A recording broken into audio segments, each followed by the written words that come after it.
advisors, if you want to form successful partnerships with CPAs, you got to start by practicing what you preach, which means you got to go where you want the CPAs to follow. I see this a lot in the community. Here's how it plays out. The advisor is starting to learn how to approach CPAs, right? Identify the ideal CPA, contact the ideal CPA. They start leading them through a meeting process to the point where the CPA says, yes, like I've been looking for this. I would like to work with you in this kind of joint model. But then what happens as soon as the CPA gets to the point where they're starting to introduce clients, they get nervous. Whether they subconsciously realize it or it's a conscious thought, they realize that the advisor is starting to lead them into unknown territory. They haven't been there themselves. And as soon as that happens, the CPA will pull away. Because who wants to take their valuable assets, their clients, the people they care about, the people they wake up for in the morning and work for, and put them into a dangerous situation, an unknown situation?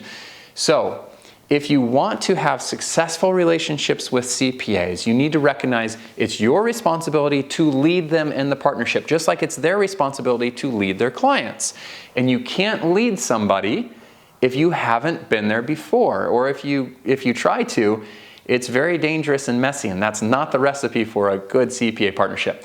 So what I would really encourage you to do is, if you want to work with CPAs in a proactive and a holistic model, you need to start by looking at your prospect and your client base in a proactive and a holistic model. If you want to use a certain type of tool, for example, in our community, it's the Client Information Questionnaire.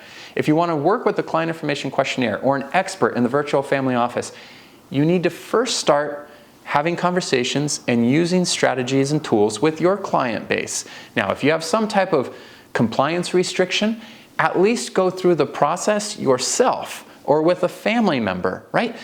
Because by the time you get to the CPA, you need to be able to stand on firm ground and say, I get it. I understand the concern that's coming up for you right now, because I actually had the same concern when I was going through this experience myself for the first time with my prospects or my clients. So you can meet them where they are. You can recognize the concern that comes up, and then you can lead them through that fear by telling them exactly what you did, one step at a time, followed the process, right? Educated yourself before you went live with the client.